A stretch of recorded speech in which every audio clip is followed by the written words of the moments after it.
Just what is common sense? Hi everyone, Leo Notenboom here for askleo.com. Well, besides not being common, apparently, just what is it? When it comes to internet safety, the most often cited advice is use common sense. The most common response? Great. What does that mean? When it comes to technology and safety, common sense is important, it's poorly defined, and as I mentioned, it's quite uncommon. Let's see if we can define it with some familiar rules. If it sounds too good to be true, many of the security snares we fall for mask themselves by seeming irresistible. Practical examples of offers that really are too good to be true include many free download advertisements, software promising to speed up your computer, ads that include the phrase "one stupid trick" or variants, clickbait headlines that include the phrase "you won't believe" or something similar. Common to most, beyond the fact that the promises seem extreme, is that you weren't looking for them when you found them. Look at any website and you'll see advertisements. Many are legit and well-positioned, but others are a little more than over-the-top attempts to get you to click or download whatever it is they have to offer. Particularly when you're not looking for something, don't fall for extreme or outlandish claims. The same can be said of most shared or forwarded hoaxes and urban legends, as well as many news stories. Common sense tells us that if it promises too much, if it sounds extreme, or it seems astonishing, then it's probably false.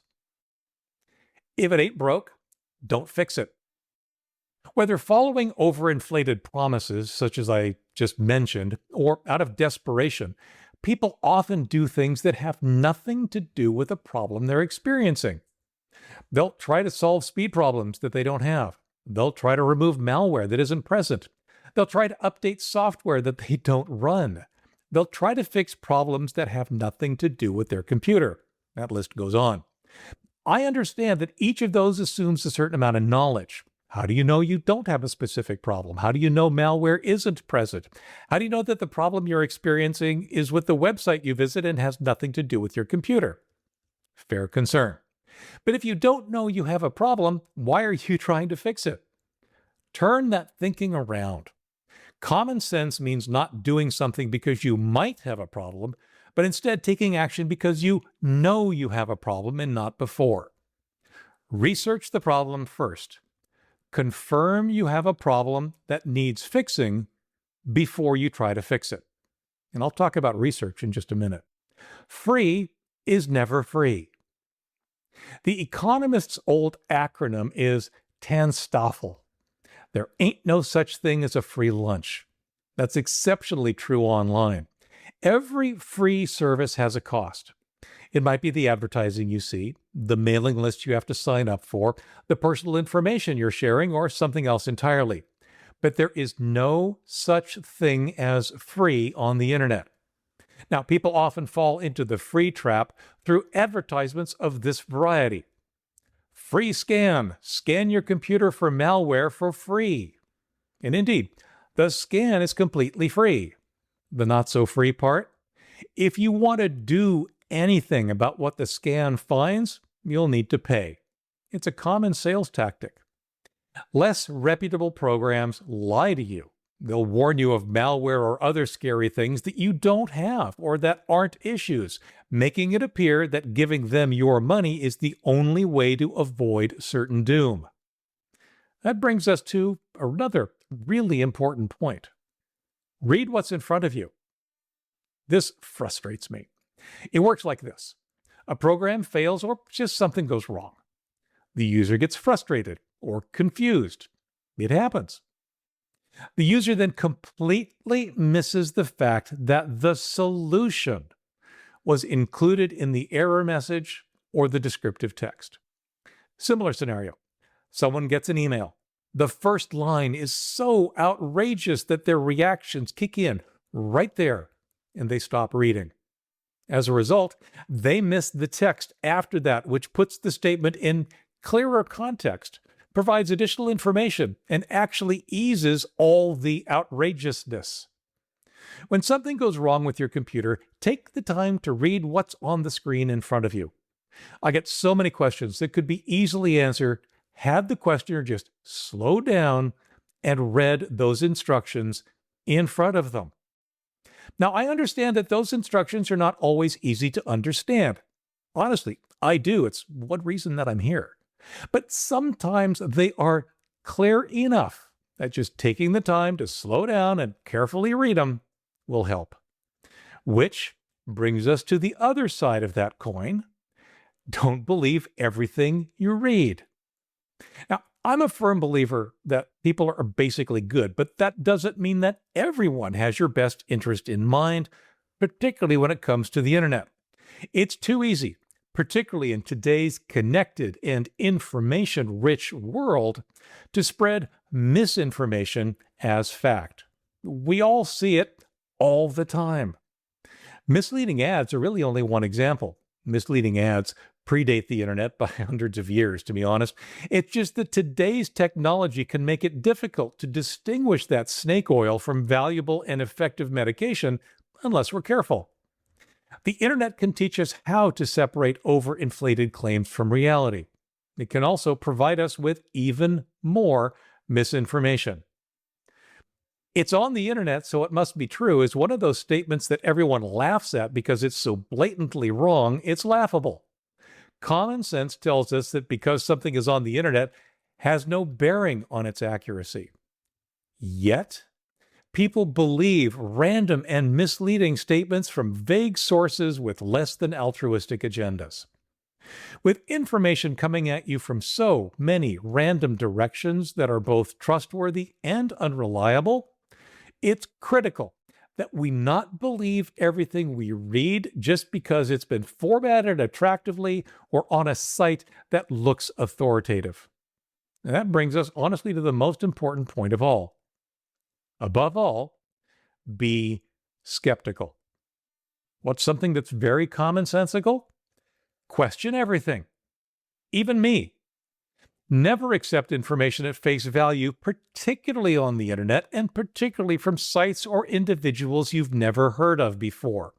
Be skeptical. Ask questions. Consider the source and what that source's agenda might be in spreading its message. Over time, develop a set of resources that you trust. Naturally, I hope Askleo will be one of them, but honestly, what matters more is that you find your own trustworthy sites, sources, services, and individuals. Then use those resources to help you evaluate the constant stream of information and misinformation that's heading your way. Yep, it's a little bit of work, but it's critical. Search for yourself. Learn the basics of how to use a good search engine, Google, others, and AI, and how to interpret the results. Understand the difference between advertisements printed on the search results page and the actual results. Look for well-known, reputable sites in those results, not just sites that happen to rank highly. Ranking highly in a search engine result is not an indication that the site is legitimate or trustworthy. If you choose to look at information presented by a site you've never heard of before, remember, you've never heard of it before. Without more research, there's just no way to know whether the information is valid, biased, or completely bogus. If you're uncertain how to research a particular topic, there is nothing wrong with asking for help. You may have more experienced friends or family members who can help you find what you're looking for. Librarians are an incredibly valuable resource when trying to determine the validity of the information you run across online. Regardless of who's helping you, it's important to remain skeptical. When they suggest a site as a trustworthy resource, don't be afraid to ask them why they trust it. Look carefully for confirmation. There are two types of confirmation. Source B repeats what source A has said, or source B independently presents similar information or comes to the same conclusion as source A. The first one is not confirmation at all. It's repetition.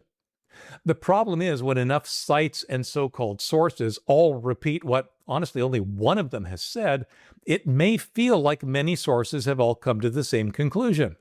In reality, it's nothing more than a single opinion repeated over and over. It's known as the echo chamber. Remember, repetition is not confirmation. You want multiple sources to confirm or deny the issue, each having arrived at their conclusions independently using their own research. Now, I'm a huge believer in using sites like Snopes.com, factcheck.org, mediabiasfactcheck.com, PolitiFact, Truth or Fiction, or any of several others before reacting to the latest over-the-top, can't possibly be true news story, tech tip, or emailed rumor. Many are timely and do exactly the kind of research you want to see before getting all excited or worked up about what just landed in your inbox. There are a number of resource sites for just about any topic. Develop a set of sites, again, that you trust. When it comes to technology, like I said, I hope AskLeo's on your list. Visit the sites for which you already have a level of trust and see what they say about the issue at hand. As always, I'm not saying to trust them completely, but use them as part of your own research to develop your own well-thought-out opinions. The bottom line is that if something you run across is worth the effort of taking any action at all, even if that action is just to forward an email, then it's worth your time to research it first. At worst, it might save you some embarrassment. At best, it could protect your computer, your identity, and even your possessions. For updates, for comments, for links relating to this topic and more, visit askleo.com/16473. I'm Leo Notenboom, and this is askleo.com. Thanks for watching.